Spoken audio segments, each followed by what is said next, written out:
सो आज का लेक्चर हम जो पढ़ने जा रहे हैं वो बहुत ही इंपॉर्टेंट है, क्योंकि इंटायर ऑडिट में इसकी जरूरत पड़ेगी। मतलब शायद जितने भी चैप्टर हैं उसमें ये वर्ड बार बार आने वाला है कि जब कभी भी देखिए, मैंने आपको हमेशा बोला है कि आप एज ए ऑडिटर सोचें।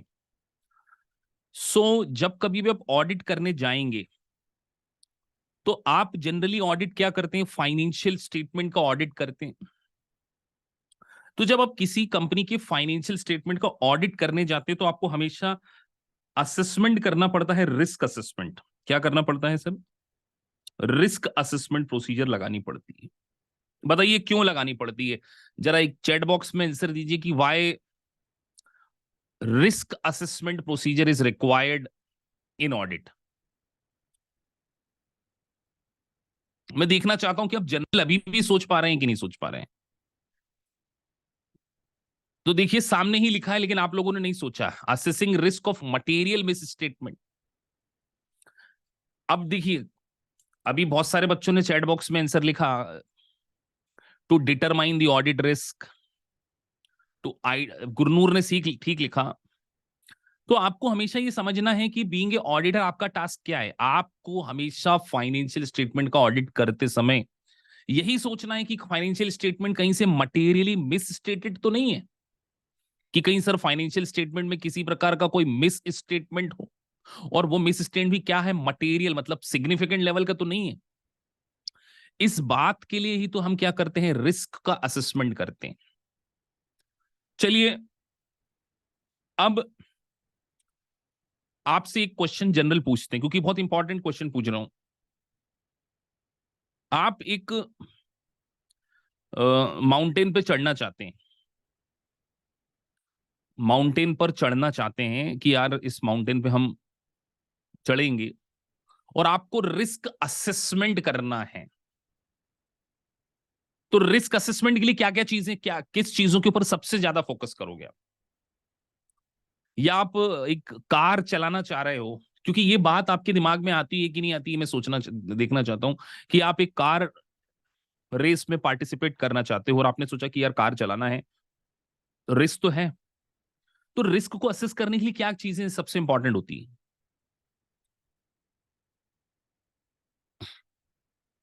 तो सर सबसे इंपॉर्टेंट, जहां कहीं भी रिस्क असेसमेंट आएगा ना, वहां पर हमेशा इंटरनल कंट्रोल भी आएगा। एक बात, इस बात को आप समझ लीजिए कि रिस्क का असेसमेंट कभी भी कंट्रोल के बिना नहीं हो सकता। कंट्रोल समझ रहे हैं? कंट्रोल क्या है? कि कंट्रोल उस रिस्क को रोक पाएगा कि नहीं रोक पाएगा। जैसे आप गाड़ी चलाते हैं तो आप हेलमेट पहनते हैं, वो क्या है आपके लिए? एक कंट्रोल है। तो आप रिस्क को असेसमेंट करते हैं कि यार अगर मैं 90 किलोमीटर प्रति पर आवर की स्पीड से ड्राइव करूंगा तो क्या मेरा कंट्रोल उस पॉसिबल रिस्क को रोक पाएगा कि नहीं रोक पाएगा। सबसे पहला कंसर्न आपका यही होता है। आप सोचो, कोई भी रिस्क आप उठा के देखो, आपके दिमाग में सबसे पहले ये होगा कि रिस्क और कंट्रोल का डायरेक्ट रिलेशनशिप होता है। अब मुझे बताइए, जितना कंट्रोल इफेक्टिव होगा, रिस्क उतनी ज्यादा होगी या उतनी कम होगी? तो सर हम यहां पर यह बात कह सकते हैं डे वन से कि रिस्क और कंट्रोल का इनवर्स रिलेशनशिप होता है या डायरेक्ट रिलेशनशिप होता है? सभी लोग बताएं, डायरेक्ट और इनवर्स। सर ऑब्वियस सी बात है, इसका रिलेशनशिप इनवर्स होगा। जितनी ज्यादा रिस्क है, अगर रिस्क हाई है, मैंने आपको बताया हुआ है, अगर रिस्क जो है वो हाई है तो कंट्रोल क्या होना चाहिए?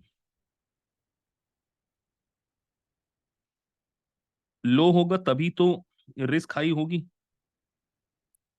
जहां पर रिस्क हाई है वहां पर हमेशा कंट्रोल लो होगा, और जहां पर कंट्रोल हमेशा हाई है वहां पर रिस्क हमेशा लो होगी। तो आप एज ए ऑडिटर, आपका सबसे बड़ा टास्क क्या है? आपको किसी भी कंपनी के फाइनेंशियल स्टेटमेंट का ऑडिट करते समय ये देखना चाहिए, assessing the risk of material miss statement. और इस मटेरियल मिस स्टेटमेंट को असेस करने के लिए ही तो आप क्या करते हैं? अपनी ऑडिट प्रोसीजर डिसाइड करते हैं। अब ऑडिट प्रोसीजर पहले होना चाहिए या पहले टेस्ट ऑफ कंट्रोल होना चाहिए, मैं आपको जज करना चाह रहा हूं, क्योंकि आज मैं आपसे मल्टीपल चॉइस क्वेश्चन भी करवाऊंगा। मैं आप सभी से पूछ रहा हूं कि आप सभी लोग आंसर लिखते हैं चैट बॉक्स में कि सर पहले हम ऑडिट प्रोसीजर लगाएं या पहले कंट्रोल को चेक करें। सभी लोग इसका आंसर दें। कई बच्चे बोल रहे हैं कि सर ऑडिट प्रोसीजर पहले लगा दो।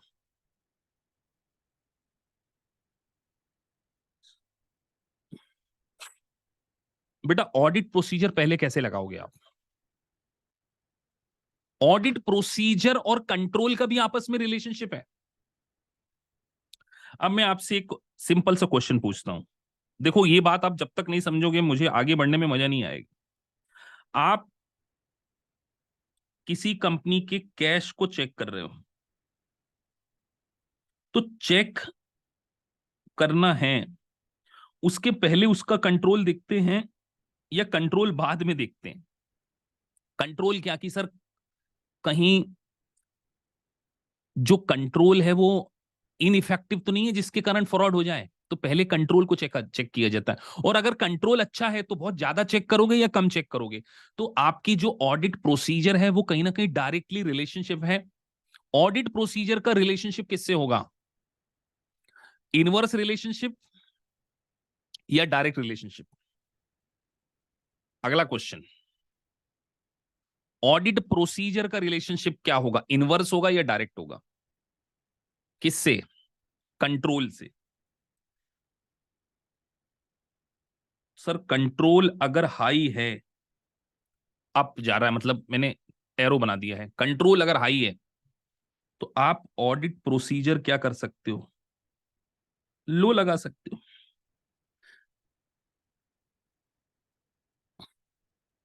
सर कंट्रोल बहुत अच्छा है तो फिर हमें बहुत ज्यादा ऑडिट करने की क्या जरूरत है? अब मैं आपसे अगला क्वेश्चन पूछता हूं, अगर कंट्रोल 100% इफेक्टिव है, क्या हम ऑडिट प्रोसीजर, क्या 100% इफेक्टिव कंट्रोल एक ऑडिट प्रोसीजर का सब्स्टिट्यूट हो सकता है? ये जनरल बातें कर रहा हूं, मैं भी पढ़ा नहीं रहा हूं, मैं आप लोगों से पूछ रहा हूं कि सर कभी भी एक अच्छा कंट्रोल है इसका ये मतलब नहीं है कि ऑडिटर अपनी ऑडिट प्रोसीजर ही ना लगाए। तो हम ये भी नहीं कह सकते सर, लेकिन हम ये जरूर कह सकते हैं कि एक अच्छा कंट्रोल है तो हमारी ऑडिट प्रोसीजर उसके ऊपर इफेक्ट हो जाएगी। तो हम एक जनरल बात कर रहे थे sir, assessing the risk of material misstatement before designing. देखो यहां पे वर्ड लिखा है, before designing and performing the further audit procedure, auditor identify, assess the risk of material misstatement at the financial statement level. तो जब तक आप audit procedure नहीं लगाएंगे, ऑडिट प्रोसीजर कब लगाई जाती है? रिस्क असेसमेंट करने के बाद और कंट्रोल को चेक करने के बाद। कंट्रोल को चेक करने के बाद ही आप क्या करते हैं? ऑडिट प्रोसीजर को लगाते हैं। तो आप मुझे बताइए, अगर मैं इस बात से रिलेटेड आपसे कोई मल्टीपल चॉइस क्वेश्चन पूछ लूं तो आप आंसर कर पाएंगे कि सर पहले किसको लगाना चाहिए? पहले टेस्ट ऑफ कंट्रोल लगाना चाहिए या हमारी टेस्ट ऑफ डिटेल लगाना चाहिए? आइए सबको ये बात समझ में आ गई होगी कि सर बिल्कुल सही कह रहे हैं आप कि पहले हम इंटरनल कंट्रोल चेक करेंगे, और अगर हमें इंटरनल कंट्रोल पे बहुत भरोसा हो जाएगा कि इंटरनल कंट्रोल बहुत अच्छा, आप सोच, आप है ना दूसरों के हिसाब से मत सोचा करो।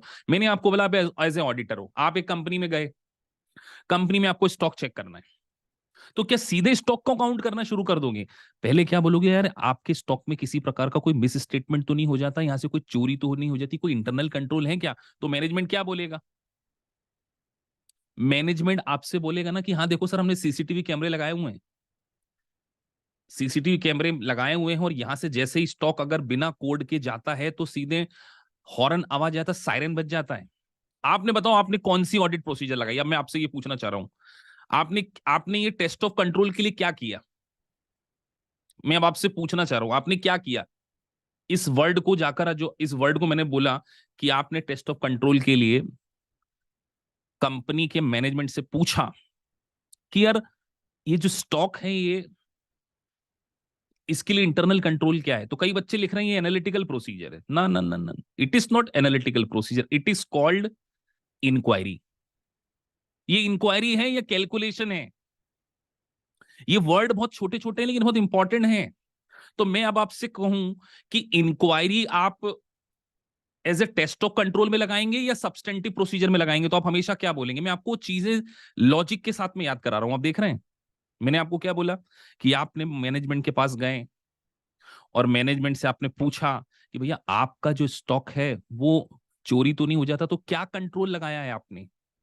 तो आपने मैनेजमेंट ने आपको बताया देखो यहाँ पे सीसीटीवी कैमरा लगा हुआ है, यहां पर अगर बार कोडिंग है, तो इंक्वायरी कभी भी substantive procedure test of detail में नहीं लगाई जाती। अब अगला क्वेश्चन मैं फिर पूछता हूं आपसे, आपने देखा कि स्टॉक का वैल्यूएशन करना एक बहुत बड़ा ऑयल का टैंकर है।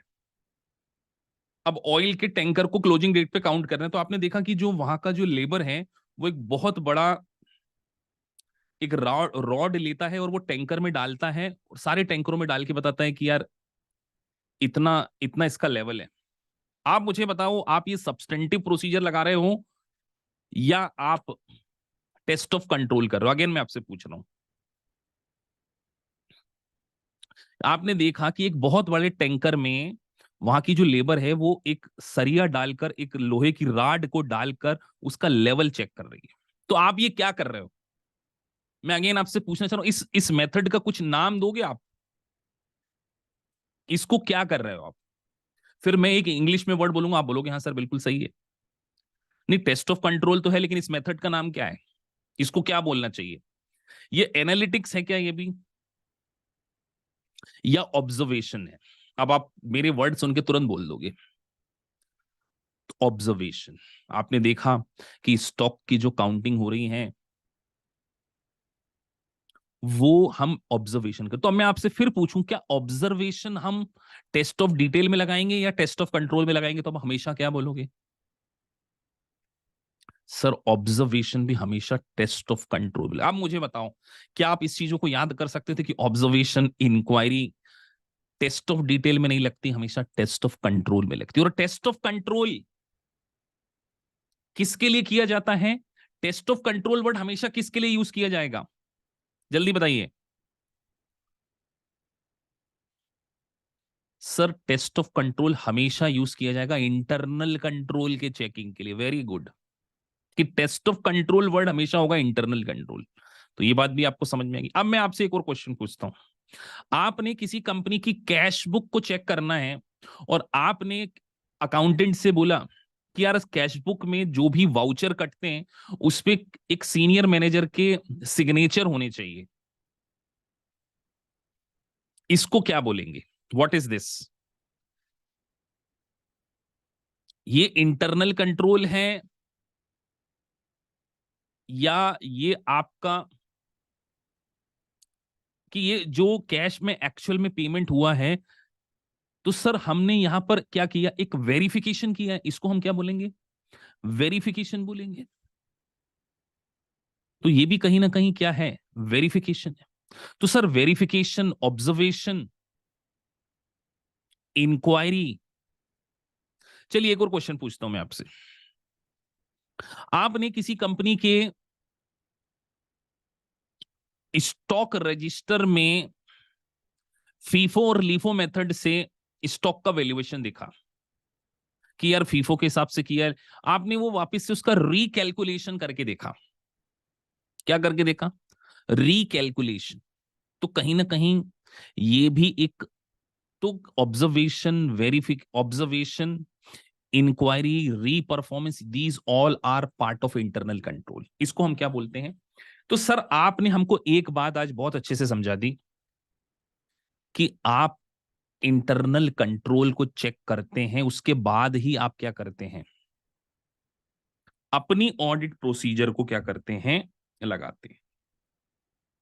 अब ऑडिट प्रोसीजर के यहां नाम मैंने आपको दो तरीके से दे दिए हैं, एक टेस्ट ऑफ कंट्रोल है और एक टेस्ट ऑफ डिटेल है। आप मुझे बताइए मैंने दो एरो डिफरेंट साइड में क्यों लिए हैं?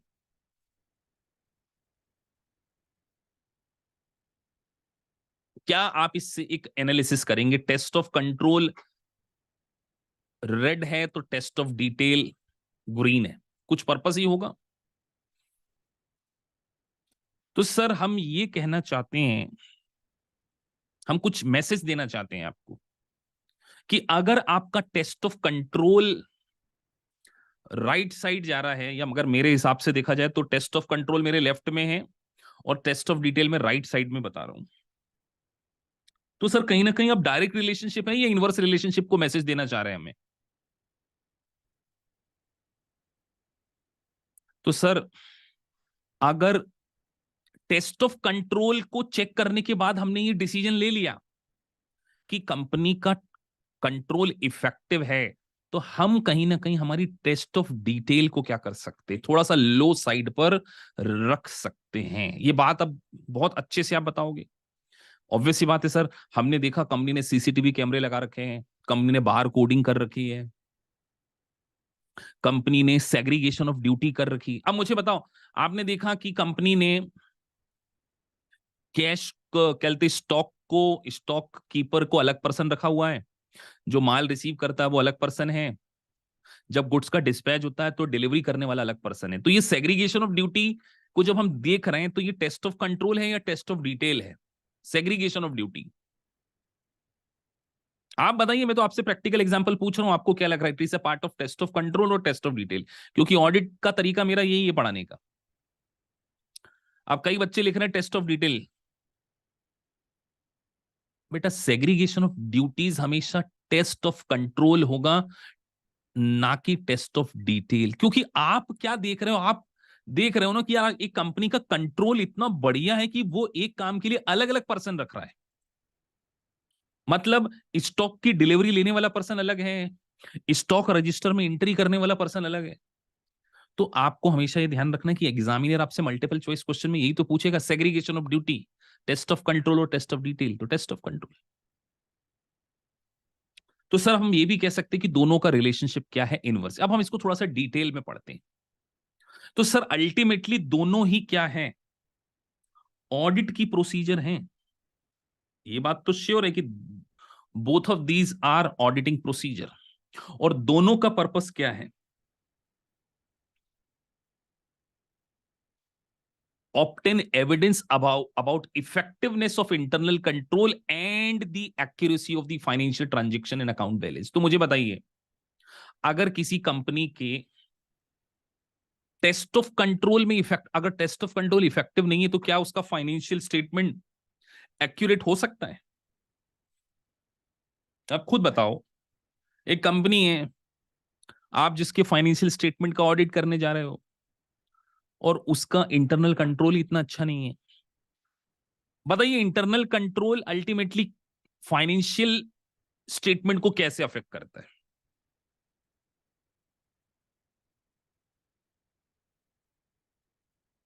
सर एक इंटरनल कंट्रोल फाइनेंशियल स्टेटमेंट को कैसे अफेक्ट करता है?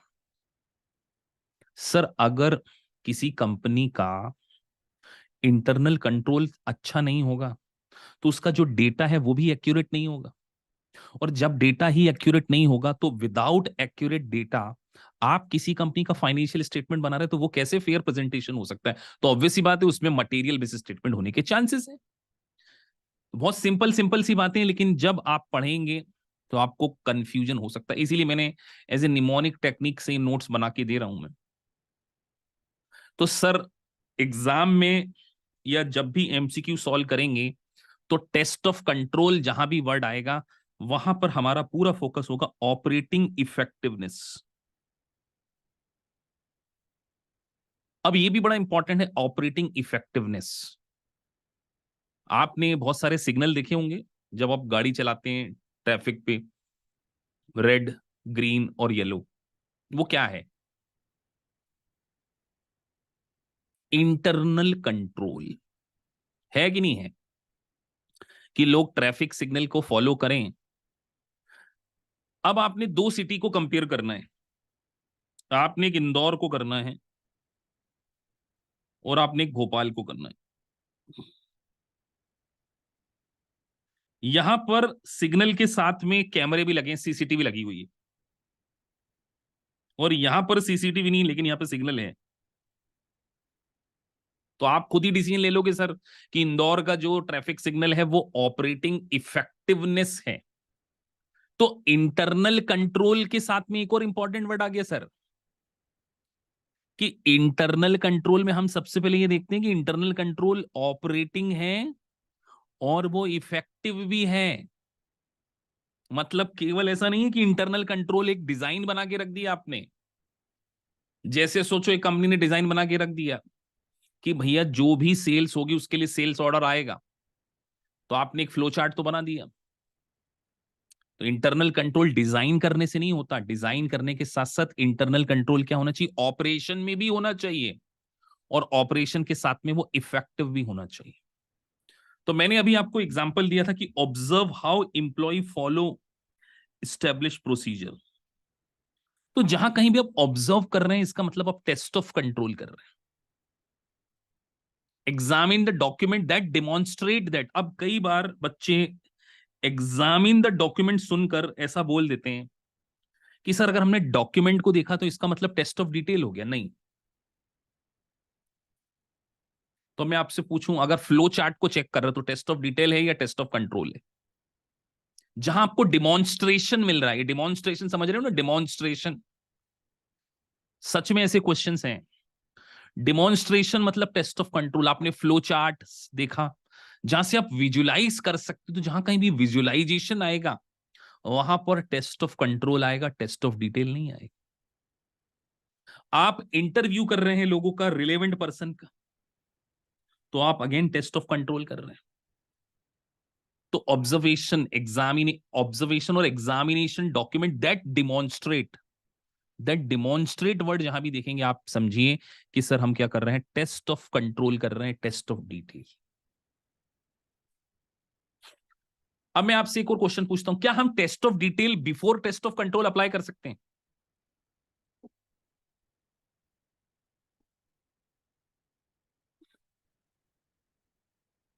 इज इट पॉसिबल कि test of control test of detail के बाद हो जाए? Not at all. देखो आप सब समझना शुरू हो गए, हाँ सर कंट्रोल चेक किए बिना कैसे डिटेल में चेक करोगे? तो आपको हमेशा ध्यान रखना है कि सबसे पहले टेस्ट ऑफ कंट्रोल आएगा, उसके बाद टेस्ट ऑफ डिटेल आ जाएगी। अब टेस्ट ऑफ डिटेल को भी समझ लेते हैं। तो एक्यूरेसी, ये वर्ड को मैं हाईलाइट कर रहा हूं, कंप्लीटनेस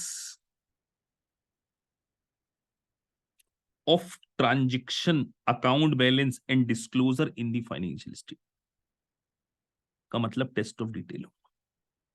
गिव सर एग्जांपल दीजिए।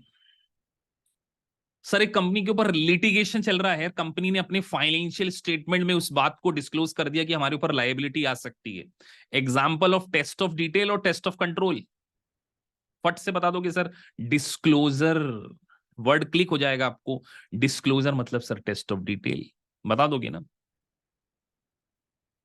सर हमने एक कंपनी के डेप्रिसिएशन का चार्ट देखा मशीनरी के ऊपर, ट्रांजेक्शन्स, तो ट्रांजेक्शन्स जहां भी आ जाएंगे। Account balance, account balance sir account receivable, accounts payable. तो जहां कहीं भी एक्यूरेसी और कंप्लीटनेस देखा जाता है वो हमेशा टेस्ट ऑफ डिटेल का है। तो इस लाइन को मैं हाईलाइट कर दे रहा हूं, accuracy and completeness. Accuracy completeness of individual transaction and account balance, इसके लिए एविडेंस को गैदर करना ही हमारा टेस्ट ऑफ डिटेल का क्या हो सकता है, पर्पस हो सकता है। Specific item within the financial statement, examination of detail of transaction, account balance to ensure they are recorded accurately in compliance with the accounting standards. तो अगर अकाउंटिंग स्टैंडर्ड का कंप्लायंसेस करके वो एक्यूरेटली रिकॉर्डेड है, तो मतलब ये हम क्या कर रहे हैं, टेस्ट ऑफ डिटेल कर रहे हैं। This is called test of detail. और टेस्ट ऑफ डिटेल को क्या मैं सब्सटेंटिव प्रोसीजर बोल सकता हूं? यस, टेस्ट ऑफ डिटेल का नाम ही बेटा सब्सटेंटिव प्रोसीजर है। अब मैं आपसे पूछता हूं, क्या मैं analytical procedure internal test of control के लिए लगा सकता हूं क्या? अब अगला क्वेश्चन मेरा आपसे, क्योंकि पिछले लेक्चर से रिलेटेड है ये, क्योंकि ये पढ़ चुके हैं, तो जो नए स्टूडेंट आएंगे इसको थोड़ा सा नहीं कैच कर पाएंगे, इसको उनको पीछे के लेक्चर देखने पड़ेंगे। तो मैं अब आपसे पूछ रहा हूं, एनालिटिकल प्रोसीजर क्या हम टेस्ट ऑफ कंट्रोल के लिए लगा सकते हैं?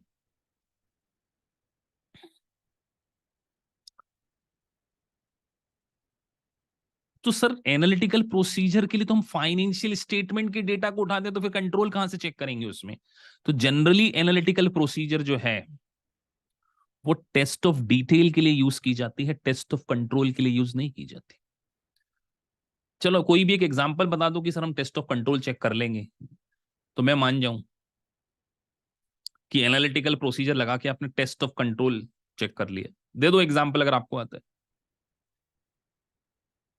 तो सर सब्सटेंटिव प्रोसीजर और एनालिटिकल प्रोसीजर दोनों ही टेस्ट ऑफ डिटेल का पार्ट है।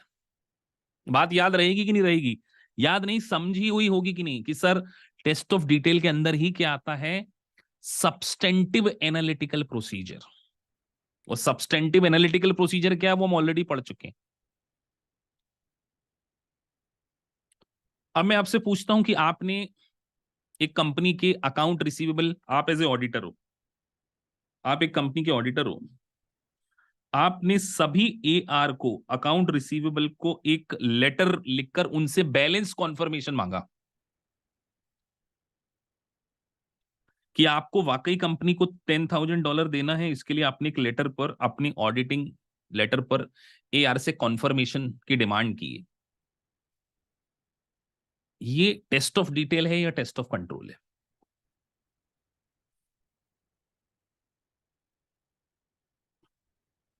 तो टेस्ट ऑफ डिटेल है। तो हम ये कह सकते हैं कि सर जहां कहीं भी कॉन्फर्मेशन आएगी, कॉन्फर्मेशन, वो हमेशा टेस्ट ऑफ डिटेल होगा सर। कॉन्फर्मेशन, अब कॉन्फर्मेशन का एक और कोई एग्जांपल दे दीजिए, आपके दिमाग में आता हो। मैंने तो अकाउंट रिसीवेबल का दे दिया, आप लोग सोचिए कोई एग्जाम्पल। सर बैंक को बैंक से बैंक रिकॉन्सिलेशन,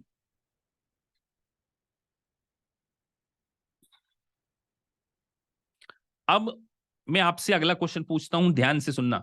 हमने कंपनी के फाइनेंशियल स्टेटमेंट का जब ऑडिट कर रहे थे तो हमने नोटिस किया कि company every month bank reconciliation बनाती है। ये टेस्ट ऑफ कंट्रोल है या टेस्ट ऑफ डिटेल है? ध्यान से सुनना कि कंपनी हर महीने बनाती है। कितने लोगों को लगता है टेस्ट ऑफ डिटेल है? जरा वो हैंड रेस कर दें बेटा। फ्रीक्वेंसी, देखो सारे सारे बच्चे टेस्ट ऑफ कंट्रोल लिखना शुरू कर, सब समझ गए कि सर कहीं ना कहीं आप कंट्रोल चेक कर रहे हो कि जितनी ज्यादा बनाते हो मतलब उतनी जल्दी आप फ्रॉड को प्रिडिक्ट कर लेती होगी कंपनी। तो कंपनी की जहां पॉलिसी बन रही है वहां पर टेस्ट ऑफ कंट्रोल है। अब कभी भी, अच्छा आप लोगों के दिमाग में टेस्ट ऑफ डिटेल क्यों आ रहा है बेटा कई बच्चों के? मैंने क्या बोला? Frequency. How many times you are preparing bank reconciliation, it means आपका मैनेजमेंट ये चाहता है कि यार बैंक रिकॉन्सिलेशन हर मंथ टैली हो जाए। मतलब उसने एक सिस्टम बनाया, एक कंट्रोल स्टैब्लिश किया है, एक कंट्रोल स्टैब्लिश किया। तो ये टेस्ट ऑफ डिटेल नहीं, तो आप तो केवल, अब आप वो बैंक रिकॉन्सिलेशन सही बना है या नहीं बना है। अब अगर एग्जामिनर आपसे पूछता कि आप अपनी ऑडिट प्रोसीजर लगाकर उस बैंक रिकॉन्सिलेशन को चेक कर रहे हो कि उसमें पोस्ट डेटेड चेक क्लियर हुए कि नहीं, तो फिर आप क्या है? तो ये हम क्या बोलेंगे? Test in detail. तो बैंक रिकॉन्सिलेशन को चेक करना इज ए टेस्ट, टीओडी। लेकिन sir frequency of bank reconciliation check करना is a test of control. समझ में आ गई बात? बेटा रट नहीं पाओगे, मैं बार बार बोल रहा हूं, मेरे एग्जाम्पल जो मैं आपको दे रहा हूं ये सारे के सारे प्रैक्टिकल एग्जाम्पल्स हैं, तो ध्यान से सुनिए। तो sir confirmation within third party is a part of test of detail. Reconciliation, the supporting document, supporting document sir example दीजिए। यार आपने किसी कंपनी का सेल बिल चेक करना है और उन्होंने आपको दिया कि आपने बिल ऑफ लैंडिंग चेक किया है कि नहीं है, शिपमेंट के डॉक्यूमेंट्स चेक किए हैं कि नहीं किए, तो ये टेस्ट ऑफ कंट्रोल है या टेस्ट ऑफ डिटेल है? तो सर हम जब एक सपोर्टिंग वाउचर वेरिफिकेशन, जहां वर्ड आ जाएगा वो भी क्या होगा? वाउचिंग।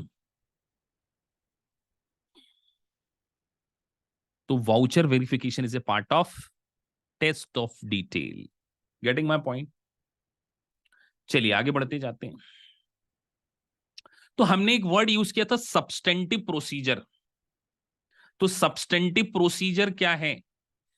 अल्टीमेटली आपको डायरेक्ट एविडेंस प्रोवाइड करती है, कंप्लीटनेस, एक्यूरेसी, वैलिडिटी। तो substantive procedure and test of control is the same thing और नॉट? ट्रू और false? Substantive procedure is a part of test of control, yes और no? No. Substantive procedure हमेशा test of control के बाद लगाई जाती है बेटा। और सब्सटेंटिव प्रोसीजर को भी दो फर्दर कैटेगरी में मैंने बांट दिया है। सब्सटेंटिव एनालिटिकल प्रोसीजर, जिसको मैं नहीं बताऊंगा, पूछो क्यों नहीं बताऊंगा? क्योंकि ऑलरेडी हम लोग डिटेल में पढ़ चुके हैं ना टेस्ट ऑफ एनालिटिकल प्रोसीजर, और आप तो मॉक टेस्ट भी दे चुके हैं उसका। किसी को कंफ्यूजन तो नहीं है एनालिटिकल प्रोसीजर में? अगर कंफ्यूजन होगी तो यहां पर केवल बेटा मैंने थ्योरी, क्योंकि नोट्स मैंने आपको पूरे देना है, तो मैंने सिर्फ यहां पर उसका पर्पस मेंशन कर दिया, लेकिन मुझे सब्सटेंटिव एनालिटिकल प्रोसीजर नहीं समझाना है आज के लेक्चर में। मुझे आपको टेस्ट ऑफ डिटेल समझाना है। तो आज के बाद अगर एग्जामिनर आपसे पूछे कि ऑडिट प्रोसीजर, अगर आपको चार ऑडिट प्रोसीजर के नाम बताना हो तो क्या क्या लिखोगे? जरा बता दो जरा फटाफट। ऑडिट प्रोसीजर के नाम क्या क्या है? तो sir substantive analytical procedure, substantive test of detail, substantive. तो सर हम ये कह सकते हैं कि सब्सटेंटिव प्रोसीजर के भी दो पार्ट होते हैं। सब्सटेंटिव प्रोसीजर के भी दो कौन कौन से पार्ट होते हैं? एक substantive procedure of analytical procedure, और दूसरा होता है सब्सटेंटिव टेस्ट ऑफ डिटेल। और सर टेस्ट ऑफ डिटेल तो अभी आप बार बार समझा रहे थे, जिसमें आपने एक्यूरेसी, कंप्लीटेशन, वैलिडिटी, देखो validity of individual transaction, account balance and disclosure, ये सब क्या है? Substantive test of detail. और एनालिटिकल प्रोसीजर को सॉरी टू से पर मैं आज नहीं बता सकता, अदरवाइज हमारा जो लेक्चर का पर्पस है वो सॉल्व नहीं होगा, बिकॉज इसके लिए हमने 1 घंटा ऑलरेडी स्पेंड किया हुआ है। सब्सटेंटिव एनालिटिकल प्रोसीजर आप पिछले लेक्चर्स में जाके देखें, 9th नंबर का लेक्चर है वो, जहां तक मुझे ध्यान है। अब सर आगे बढ़े। अब बहुत इंपॉर्टेंट फंडामेंटल जो हमारा कॉन्सेप्ट है, ऑडिटर यूज ऑडिट एविडेंस। कभी भी आप रिस्क को असेस करने के लिए सबसे इंपॉर्टेंट चीज क्या है? Audit evidence, using the audit evidence. तो रिस्क असेसमेंट प्रोसीजर में दो चीजें आ जाती हैं। रिस्क असेसमेंट प्रोसीजर मैं अब आपसे पूछता हूं कि रिस्क असेसमेंट प्रोसीजर में सब्सटेंटिव प्रोसीजर आती है क्या? ट्रू और फॉल्स? सभी लोगों को मेंशन करना है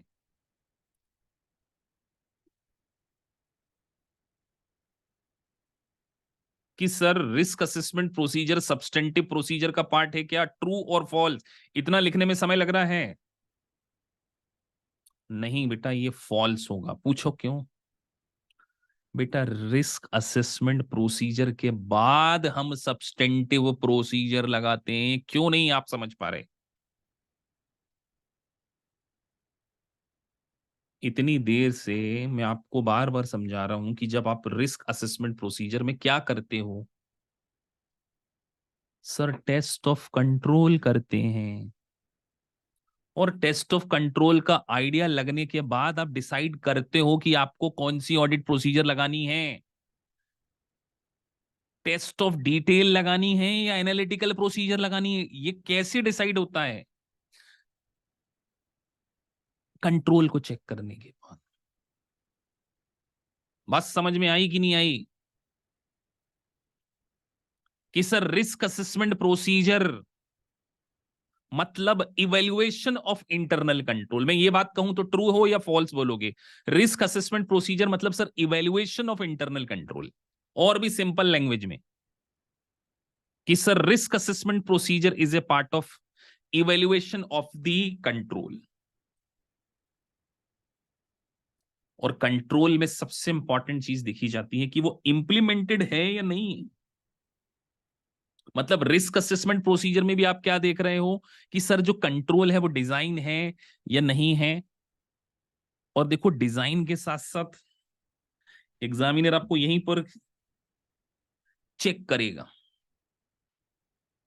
ये दोनों वर्ड। सर डिजाइन करने से क्या होता है? स्टडी प्लान तो आपका बना दिया मैं डिजाइनर हूं या इम्प्लीमेंटेशन वाली पोजीशन पे होता हूं? जब मैं आपके साथ में पर्सनली 1-to-1 जूम मीटिंग करता हूं, बहुत सारे बच्चे मेरे से 1-to-1 टॉक करते हैं, तो वो मैं आपका स्टडी प्लान डिजाइन करता हूं।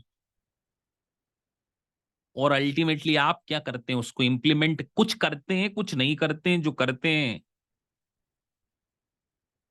वो पास हो जाते हैं। तो सर कंट्रोल डिजाइन नहीं करना है, केवल कंट्रोल को इंप्लीमेंट करना। और इंप्लीमेंट करने के लिए मैं क्या करता हूं कि आप इंप्लीमेंट किया है कि नहीं किया, मैं क्या करता हूं मुझे बताओ। अब आप बताओ कि जब जो बच्चों का इंप्लीमेंटेशन में कैसे चेक करता हूं कि आपने इंप्लीमेंटेशन किया है कि नहीं किया। मैं आपसे बोलता हूं ना कि अपनी परफॉर्मेंस रिपोर्ट मुझे ईमेल पर भेजो। अभी जैसे प्रेम कैनी से थोड़े दिन पहले मेरी बात हुई थी, उन्होंने बोला सर मैंने सारे मल्टीपल चॉइस क्वेश्चन कर लिए, मेरा स्कोर 80% आ रहा है।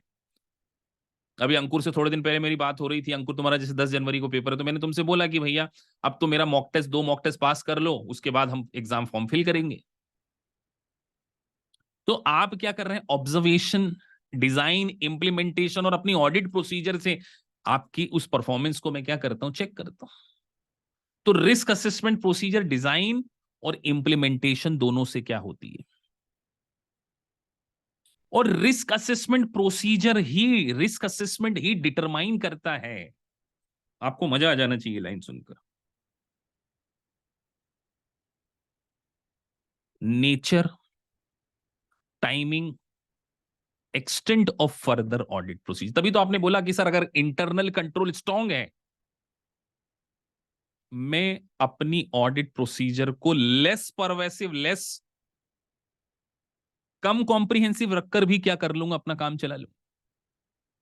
समझ में आ गया होगा आपको कि रिस्क असेसमेंट डिटरमाइन करता है आपकी फर्दर ऑडिट प्रोसीजर का नेचर, टाइमिंग एंड एक्सटेंट। और इसीलिए यहां लिखा है, if the risk assessment is based on the expectation that control are operating effectively at the relevant assertion level, ये भी हम पढ़ चुके हैं relevant assertion level। ये बार मैंने आपको बोला था assertion बार बार आएगा, सबको पता है ना assertion। कोई ऐसा क्लास में स्टूडेंट तो नहीं है जो ये बोल दे कि सर assertion में अभी भी डाउट है, बहुत डिटेल समझाया हुआ है। तो सर रिस्क असेसमेंट प्रोसीजर के बाद ही आपको पता चलता है कि कंट्रोल अगर आपका ऑपरेटिंग इफेक्टिवली है, तो फिर आप अपनी उसके अकॉर्डिंग ही ऑडिट प्रोसीजर क्या करते हो? डिजाइन करते हो। तो अभी आप लोगों ने थोड़ा बहुत पढ़ा है, अब मैं थोड़ा सा देखना चाहता हूं कि अब जनरली कुछ डेवलप भी हुआ है कि नहीं हुआ है आप में, कि हम पढ़े ही जा रहे हैं फंडामेंटल। स्क्रीन दिख रही है? अब आपसे कुछ जनरल क्वेश्चंस पूछने वाला हूं मैं, जनरल क्वेश्चन पूछूंगा मैं आपसे। देखते हैं कि आज आप अपना माइंड एप्लीकेबल कर पाते हैं कि नहीं कर पाते हैं। उस दिन आप लोगों की सिमुलेशंस में परफॉर्मेंस बहुत अच्छी थी, क्लास में सारे बच्चों ने सही आंसर दिए थे। तो इट इज देख, अभी थोड़ा सा इंटरनेट यहाँ मैंने ना नाइट में यहाँ पे स्लो हो जाता है, घूम रहा है वो। चलिए क्वेश्चन पूछते हैं आप लोगों से।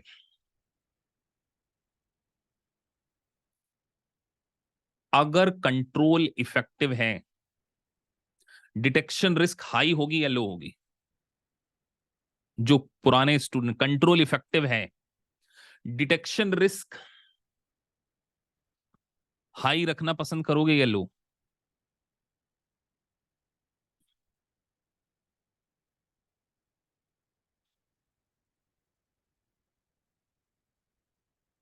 चलो एंड में समझाऊंगा इस बात को।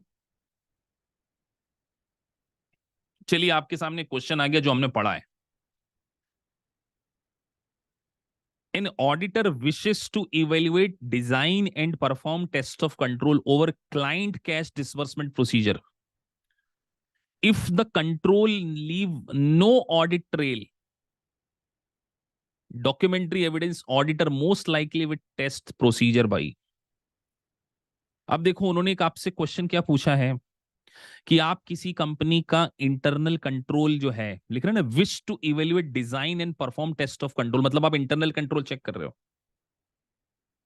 और अगर कंट्रोल कोई ऑडिट ट्रेल नहीं छोड़ रहा है, इसका मतलब कंट्रोल में आपके पास कोई डॉक्यूमेंट्स भी नहीं है, कोई एविडेंस भी नहीं है, तो कैसे चेक करोगे? कैसे इंटरनल कंट्रोल को चेक करते हैं सर? तो सर कॉन्फर्मेशन क्या इंटरनल कंट्रोल के साथ में आता है, यस और नो? तो सर ये तो नहीं हो सकता, क्योंकि आपने बोला कॉन्फर्मेशन तो हमेशा टेस्ट ऑफ डिटेल में आता है, एनालिटिकल प्रोसीजर कभी भी कंट्रोल में आता ही नहीं है। तो ये दोनों भी बाहर हो गए, तो क्या बचा? बी। देखो एक एक वर्ड, अब देखो आप क्या करोगे, अगर आपने लॉजिक से नहीं समझा होता, ये सब पढ़ना पड़ता आपको, और अब इसको पढ़ो और मेरी टेक्निक से पढ़ो, दोनों में जमीन आसमान का, ये इनका इनका आंसर है। लेकिन आपने, मैंने आपको वो सिचुएशन दिमाग में लगाई कि sir confirmation test of detail का पार्ट है, तो आपको छोटे छोटे वर्ड क्या करने पड़ेंगे, ध्यान रखने पड़ेंगे। सभी को क्लियर हो गया? कोई बच्चा ऐसा जो सर इसमें डाउट कह दे कि सर इसमें समझ में नहीं आया? आगे बढ़ जाएं,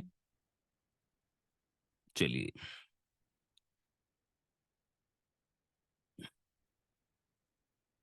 if auditor is obtain understanding of issuer information and communication component of inter, मतलब आप कंपनी के इंटरनल कंट्रोल में कम्युनिकेशन को चेक कर रहे हो।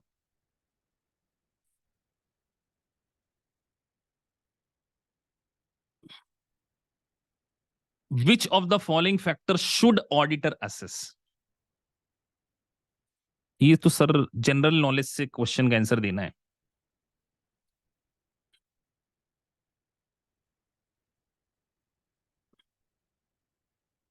इस क्वेश्चन को हम लेटर ऑन के लिए रख देते हैं, क्योंकि अभी हम मेन सिलेबस में नहीं है, मैं अभी आपका सिर्फ बेसिक चेक करना चाहता हूं।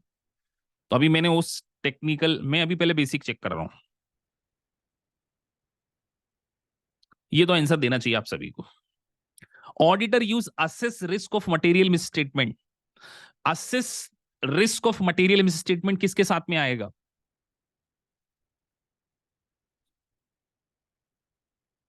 बहुत सरल है आंसर।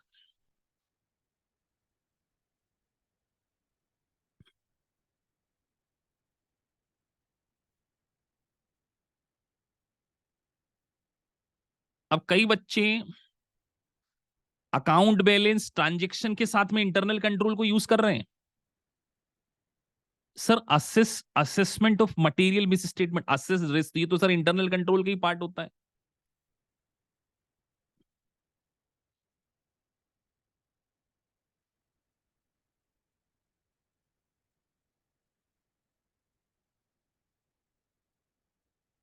डी हो सकता है क्या इसका आंसर? अब देखो एग्जाम में भी तो ऐसा ही होगा। एक बात मैं आपको एमसीक्यू लाइव क्लास में इसलिए भी सॉल्व कराता हूं कि मैं आप लोगों का एक एनालिसिस देखना चाहता हूं कि आप सबसे पहले नॉकआउट पंच खेला करो कि सर अकाउंट बैलेंस डिस्क्लोजर तो ये तो असेसमेंट नहीं हो सकता। Materiality threshold for planning and evaluation purpose are, तो कुछ तो हो नहीं सकते। अब ए और डी,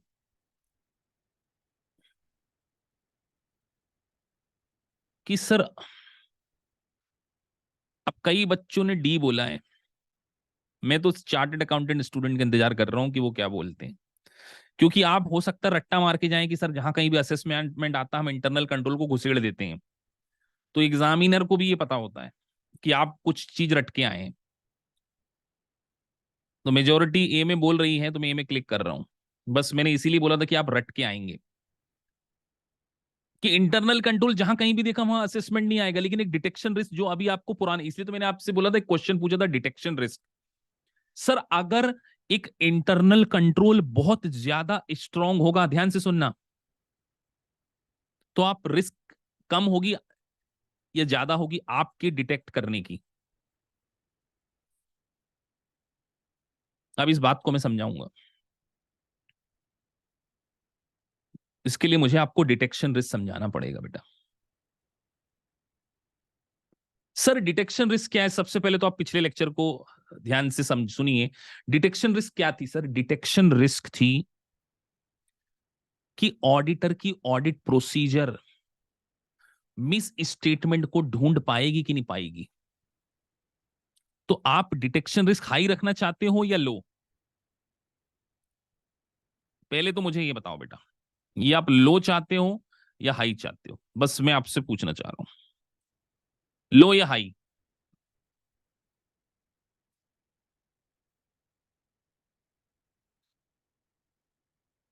आप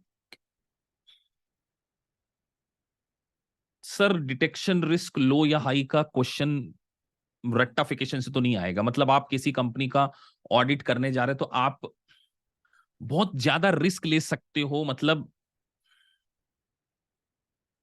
कहीं ना कहीं इंटरनल कंट्रोल अच्छा होगा ना, इंटरनल कंट्रोल यही आपका डिसाइड करेगा डिटेक्शन रिस्क। अगर सर ये बहुत ज्यादा स्ट्रांग है तो आप डिटेक्शन रिस्क हाई रख सकते हो। ये बात समझ में आई कि नहीं आई किसको? ये मैं पिछले लेक्चर्स में बता चुका हूं, दूसरे या तीसरे लेक्चर में।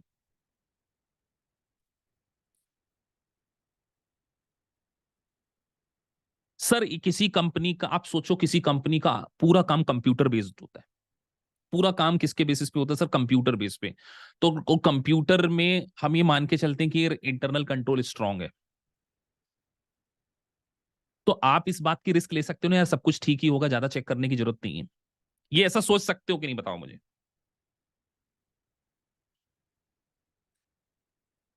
ऐसा ऐसा तो मान सकते हो कि नहीं?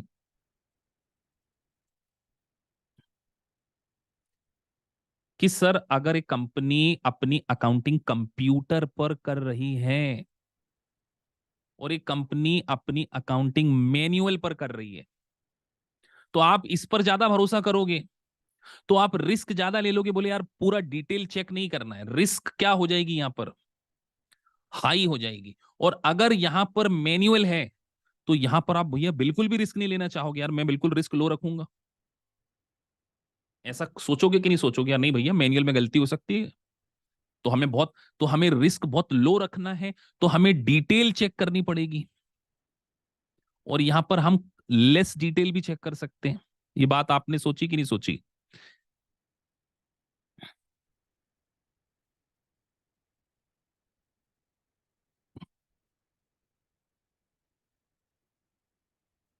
तो सर कहीं ना कहीं एक कंट्रोल हमारा लेवल डिसाइड किस में कर रहा है? डिटरमाइन द डिटेक्शन रिस्क, कि ज्यादा रिस्क लूं या कम रिस्क लूं। तो अगर मेरा इंटरनल कंट्रोल स्ट्रांग होगा तो I can take huge risk, कि यार कोई दिक्कत ही नहीं है, इंटरनल कंट्रोल बढ़िया है कंपनी का, और इंटरनल कंट्रोल को मैं ही तो चेक करके आ रहा हूं। तो सर इंटरनल कंट्रोल आपकी डिटेक्शन रिस्क को डिटरमाइन करने में भी हेल्प करता है। बात समझ में आ गई? तो कई बार ऐसे फंसोगे आप, इसलिए लॉजिक बहुत स्ट्रांग होने चाहिए। कंट्रोल इन्वायरमेंट में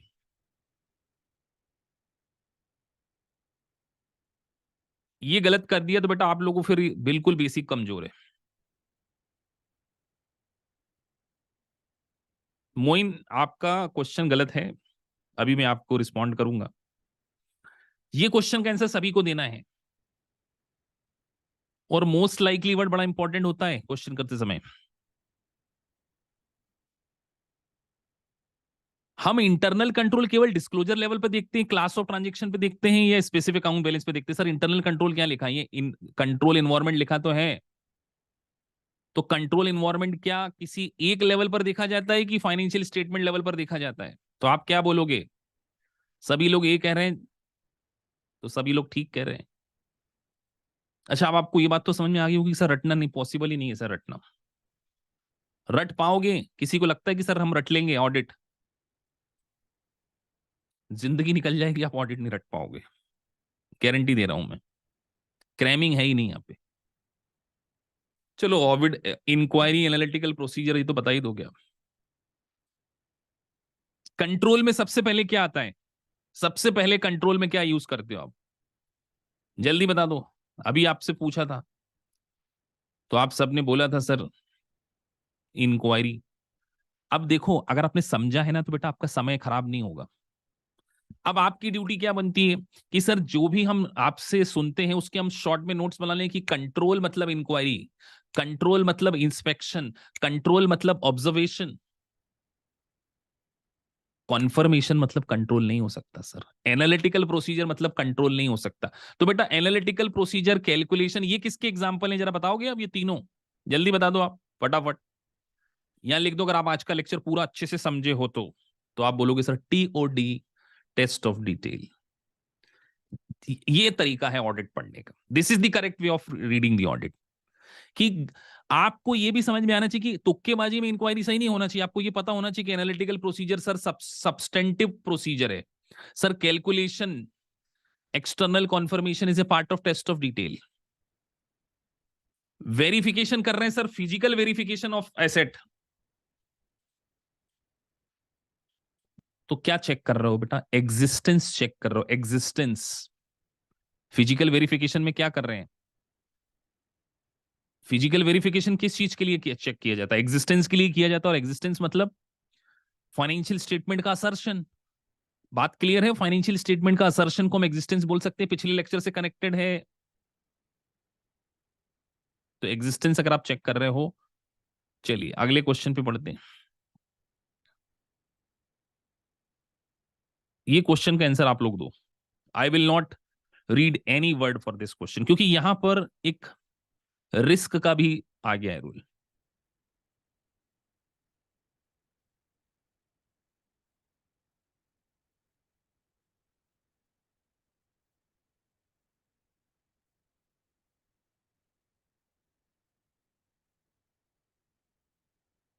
थोड़ा गेस वर्क से दे सकते हो आप, वैसे ही हमारे फंडामेंटल में कवर नहीं हुआ है।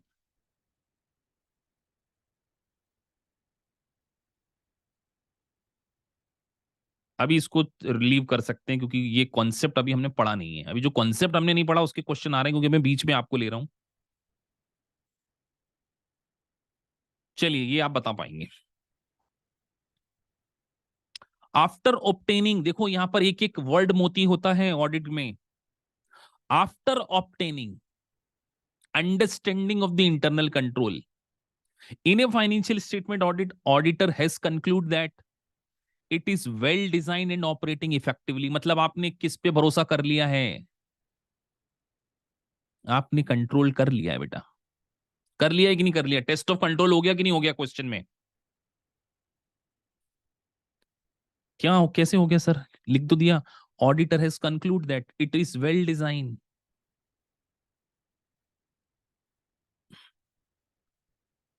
तो सर ये डिसीजन ले लिया हमने कि वेल डिजाइन है, ऑपरेटिंग इफेक्टिवली है। तो ऐसी सिचुएशन में ऑडिटर क्या करेगा? Under this circumstance auditor most likely what to do. अब अगर इस क्वेश्चन का भी आंसर आप गलत देते हो तो फिर थोड़ा सा पढ़ने की बहुत ज्यादा जरूरत है, या रिवीजन करने की बहुत ज्यादा जरूरत है। क्या मैंने आपको नहीं बताया था कि अगर हम पूरा डिसाइड कर लें कि यार हमारा इंटरनल कंट्रोल बहुत अच्छा, तो हमको बहुत ज्यादा डिटेल चेक करने की जरूरत नहीं है? ये वर्ड मैंने बोला था कि नहीं बोला था? तो इस बात को बोलते हो आपने सीधे सीधे सी पे जंप मार दिया होगा, नॉट इंक्रीज दी। अब कई बार आप ऐसी गलती कर जाएंगे एग्जाम वाले दिन भी कि यार हम तो बहुत खुश हो गए सर, सीधे सी पे मार दिया, आंसर भले सही हो गया, लेकिन ये गलती फिर भी मत करना एग्जाम में। चारों क्वेश्चन को पढ़ना बहुत जरूरी होता है, और प्रैक्टिस करते समय भी आप चारों, कई बार बच्चे क्या करेंगे, मेरी बात याद आ जाएगी कि सर आपने ही बोला था कि ऑपरेटिंग इफेक्टिवली है, तो सब्सटेंटिव प्रोसीजर नहीं लगाएंगे, ज्यादा डिटेल चेक नहीं करेंगे। सर इससे आप सीखने की एबिलिटी को खो देंगे बेटा। गुरुनूर जो आप पूछ रहे सर वाई, तो आप ना लर्निंग एबिलिटी हो सकता है इससे खो दें। बात समझ में आई कि नहीं आई? कि आपको लर्निंग एबिलिटी भी तो बढ़ाना है, आप जब तक है ना। और एक काम ये भी करो, अब देखो जो आपने समझाया सर, आपने हमने पढ़ा था ना, देखो auditor should obtain reasonable assurance whether the financial statement are free from material, ये तो सब पढ़ लिया। और देखो जो काम की बात है, for a higher accept the less persuasive audit evidence. तो कई बार आपको इंटरनल चीजें पढ़कर थोड़े समरी में नोट्स बनाने पड़ेंगे थोड़े से, अगर आप रियली ऑडिट में कमाल करना चाहते हो। चलिए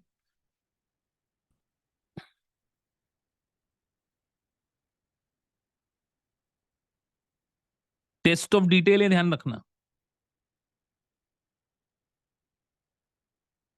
यहां पर टेस्ट ऑफ कंट्रोल नहीं लिखा है, टेस्ट ऑफ डिटेल लिखा है।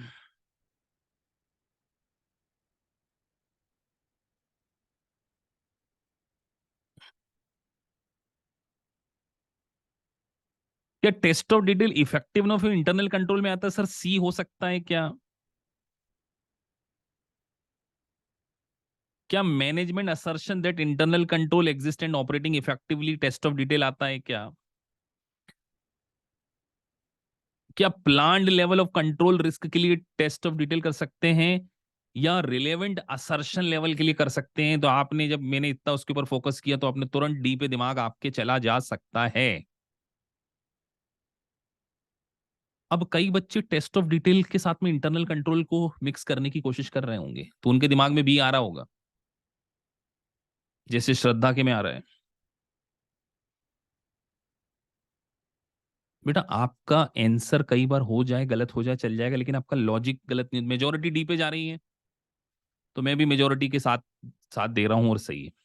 अब बेटा अभी मैंने आपको समझाया कि टेस्ट ऑफ डिटेल का कोई लेना देना नहीं होता इंटरनल कंट्रोल के साथ में। आप क्यों दिमाग लगा रहे हो? बी जिसने आंसर दिया था, बी वाले कौन थे? बी वाली थी श्रद्धा और नीरू, दो ही थे बस। मैंने अभी तो बोला टेस्ट ऑफ डिटेल का कोई लेना देना नहीं इंटरनल कंट्रोल से, फिर भी आप इंटरनल कंट्रोल नहीं। देखो सब जगह कंट्रोल लिखा है और यहीं पर लिखा है। तो कई बार आपको this is called elimination technique, this is the example of elimination technique. तो आपको एलिमिनेशन टेक्निक के थ्रू क्या करना पड़ेगा? कई बार क्वेश्चंस को करना पड़ेगा। तो आज का जो लेक्चर था, उससे आपके दिमाग में कुछ चीजें, अच्छा कुछ बच्चों ने बिल्कुल पार्टिसिपेट नहीं किया, जैसे इनके नाम ले लेते हैं। नॉन परफॉर्मेंस, मोहम्मद छैया ने कुछ भी आंसर नहीं दिया, साइलेंट बैठे रहे। एक तो दीपक अतर ने भी कुछ नहीं बोला। तो जो बच्चे नहीं, नॉन पार्टिसिपेशन वाली, उसमें मत शामिल होइए। सौरभ भी कम बोले हैं आज, मसूद थोड़ा बहुत बीच में पार्टिसिपेट किया है, युगल ने बीच बीच में कोशिश की है, अभिषेक खंडेलवाल बिल्कुल साइलेंट मोड में। बेटा ये साइलेंट वाले बच्चों से मेरे को ज्यादा टेंशन हो जाती है, क्योंकि हमने क्लास को इंटरेक्टिव इसीलिए बना रखा है कि आप लोग सीखें। Calculation of is a part of TOD, Nitish. TOD calculation is a part of test of detail. So अब हम आपसे जो अपनी नेक्स्ट क्लास में मिलते हैं, जो कि परसों ही है। तो आज हमने एक इंटरनल कंट्रोल सब्सटेंटिव प्रोसीजर को समझा। वैसे हम बीच बीच में ऐसे एमसीक्यू के सेशन रेगुलर ऑर्गेनाइज करा रहे हैं, जिससे कि आप लोग एप्लीकेशन को कर सके। अच्छा, मेरे साथ एप्लीकेशन करने का आपको बेनिफिट ये होगा कि आपको ये एक आइडिया मिल जाएगा कि आपको कैसे करना है। और जो नोट्स मैं आपको देने वाला हूं, वो बिल्कुल इसी तरीके के देने वाला हूं जो मैंने आपको दिया, जिससे आप बिल्कुल उस पर कर सकें। तो जितनी ज्यादा अंडरस्टैंडिंग आप बनाएंगे,